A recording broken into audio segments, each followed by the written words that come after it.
Hello everyone, this is Anjali Tyagi and welcome back to my channel. आज मैं आपको explain करूंगी क्लास 10th की poem the trees, written by Adrienne Rich. Adrienne Rich, who was born in 1929 and died in 2012, was a highly influential American poet, essayist and feminist writer। जो एक highly influential American poet थी और जिन्होंने essays लिखे हैं, पॉम्स लिखी हैं, और जो एक ऐसी राइटर थी जिन्होंने फीमेल की प्रॉब्लम्स को, उनके फ्रीडम को, उनके स्ट्रगल को अपनी पोएट्री में हाईलाइट किया है। The theme of the poem the trees by Adrienne Rich is a metaphor which compares the trees to women। Adrienne Rich की जो पोएम है द ट्रीज, इसमें उन्होंने एक्सटेंडेड मेटाफर यूज किया है जिसमें ट्रीज को वुमेन से कंपेयर किया गया है। The poet is a feminist. Poet एक फेमिनिस्ट है जो कि फीमेल्स के बारे में जिन्होंने लिखा है, and highlights the desire of women to be free. और उन्होंने विमेन की जो डिजायर है फ्री होने की, आजाद होकर के वर्क करने की, and go out in the open, यानी कि वर्ल्ड में बाहर जाकर के वर्क करने की, उसको हाईलाइट किया गया है। क्योंकि ये पोएम लिखी गई थी 1963 में, जब विमेन्स को इतने राइट नहीं थे कि वो मैन की तरह कॉम्पिटिटिव होकर के घरों से बाहर निकल के वर्क कर सके। The trees want to free themselves from the floor of the house, यानी कि जो ट्रीज हैं वो घरों के जो फ्लोर्स हैं उनके बीच में से अपने आप को डिसएंगेज करना चाहते हैं, फ्री करना चाहते हैं, and go in the open forest, और ओपन फॉरेस्ट में जाना चाहते हैं। यानी कि जो विमेन है जो अपने घर की बाउंड्रीज से, रेस्ट्रिक्शन से अपने आप को आज़ाद करना चाहती हैं। दे आर क्रैम्प्ड, जिनको रेस्ट्रिक्टेड किया गया है in the houses, and their feelings, और उनकी फीलिंग्स को can be felt and heard by the poet. और उनकी फीलिंग्स को ऑथर ने सुना और महसूस किया और उनके ऊपर एक पोएम में, अपनी पोएम में उसको एक्सप्लेन किया। First stanza of the poem the trees inside are moving out in the forest. घरों के अंदर जो पेड़ हैं वो घरों से बाहर जा रहे हैं, निकल करके फॉरेस्ट में जा रहे हैं। इन the forest that was empty all these days, उन फॉरेस्ट में जो फॉरेस्ट आज से आज तक कैसे थे, बिल्कुल खाली थे, जहां पर बिल्कुल ट्रीज नहीं थे। Where no bird could sit, जहां पर कोई बर्ड नहीं बैठ सकते थे क्योंकि फॉरेस्ट में ट्रीज नहीं थे। नो इंसेक्ट हाइड, कोई इंसेक्ट अपने आप को उनकी ब्रांचेस में, रूट्स में छुपा नहीं सकते थे। नो सन बरे इट्स फेट इन शैडो, और सन की जो रेज है वो भी अपनी रेज को ट्रीज की फीट में, यानी कि रूट्स में नहीं छुपा सकते थे, और ना ही कोई उनकी रेज से कोई शेडो बन सकती थी। The forest that was empty all these nights, और जो फॉरेस्ट इन रातों में बिल्कुल कैसे थे, खाली थे। Will be full of trees by morning, और वो कल सुबह तक सारे जो ट्रीज हैं बाहर आ जाएंगे और जो फॉरेस्ट है वो पूरा भर जाएगा। अब यहाँ हम देखते हैं कि पोएट ने इनको फीमेल से कैसे कंपेयर किया है। पोएट का कहना है कि जो विमेन आज तक घरों के अंदर वर्क कर रही थी, अब वो घरों से निकल करके बाहर आ रही हैं, out in the forest means open world में। जो फॉरेस्ट विमेन के बिना बिल्कुल अकेला था, जहां पर विमेन बिल्कुल भी वर्क नहीं करती थी, जो फॉरेस्ट अभी तक इन रातों में बिल्कुल ही अकेला था, कल सुबह मॉर्निंग तक वो क्या हो जाएगा, विमेन से भर जाएगा। सारी विमेन्स घरों से बाहर निकल करके अपना इंडिपेंडेंटली अपना वर्क करेंगी। पोएटिक डिवाइसेस की बात करते हैं। Personification, sun bury its feet, sun has been personified, यहाँ पे सन को पर्सन की एक क्वालिटी दी गई है तो पर्सोनिफिकेशन है। Enjambment, continuation of a sentence to the next line, the forest that was tree by morning. The forest से लेकर के ट्री बाय मॉर्निंग तक कोई भी पंक्चुएशन मार्क नहीं है तो यहाँ पर एंजापमेंट होगा। एनाफोरा, जब टू लाइन सेम वर्ड से स्टार्ट होती हैं तो वहां पे एनाफोरा होता है, जैसे नो नो से स्टार्ट हो रही है। Imagery, the trees inside are moving out into the forest, trees को इमेजिन किया जा रहा है कि वो भी किसकी तरह, पर्सन्स की तरह घरों से निकल करके बाहर आ रहे हैं, तो यहाँ पर काइनेस्थेटिक इमेजरी यूज की गई है।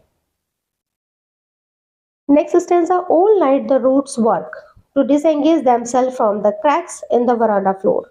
ऑल नाइट, पूरी रात भर जो पेड़ हैं अपनी जड़ों को सेपरेट कर रहे हैं, डिसएंगेज, सेपरेट कर रहे हैं अपने आप को वरांडा के क्रैक्स में जो पेड़ उगे हुए थे।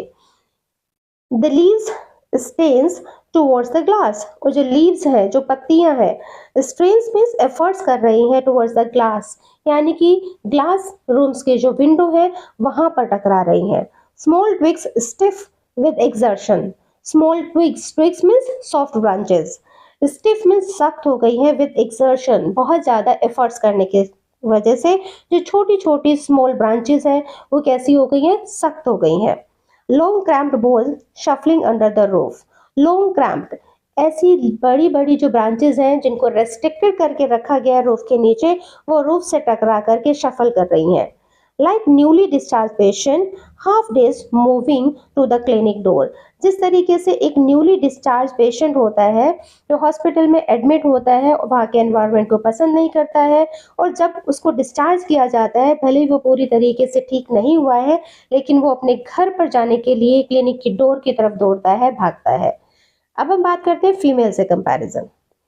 ऑथर का कहना है कि जो विमेन है वो अपने घरों के अंदर स्ट्रगल कर रहे हैं, डिसएंगेज कर रही हैं, अपने आप को सेपरेट कर रही हैं बाउंडेशन से, कि किस तरीके से वो अपने घरों की बाउंडेशन से निकल करके बाहर आ सकें. जिस तरीके से जो ट्विग्स हैं, ब्रांचेस हैं, विंडोज से टकरा रही हैं, सेम वे में जो विमेन है वो अपने एफर्ट्स कर रही हैं. वो ठीक उसी तरीके से विमेन कोशिश कर रही हैं, डेस्परेट है घरों से बाहर निकलने के लिए, जैसे कि एक न्यूली डिस्चार्ज पेशेंट होता है. उसी की तरीके से जैसे पेशेंट अपने घर जाने के लिए बहुत डेस्परेट होता है, सेम वे में जो विमेन है वो घरों से बाहर निकल के फ्रीडम के लिए बहुत ज़्यादा डेस्परेट है.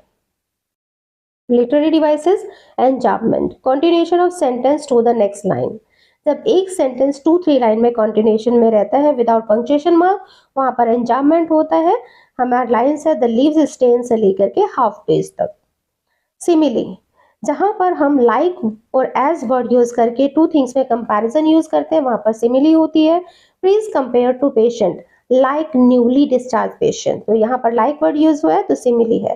Personification, twigs and boughs have been personified. Twigs and boughs जो ब्रांचेस है, सॉफ्ट ब्रांचेस, वो पर्सन्स की तरह वर्क कर रही हैं, तो यहाँ पर होगा personification. I sit inside, doors open to the veranda, writing long letters. अब ऑथर कह रही हैं, पोइट कह रही है आई सिट इनसाइड, यानी कि पोइट जो है वो अंदर बैठी है रूम में और उनका जो डोर है वरांडा की तरफ ओपन है. राइटिंग लॉन्ग लेटर्स, मैं अपने लॉन्ग लेटर्स लिख रही हूँ, यानी कि अपनी राइटिंग लिख रही हैं. In which I scarcely mention the departure of the forest from the house.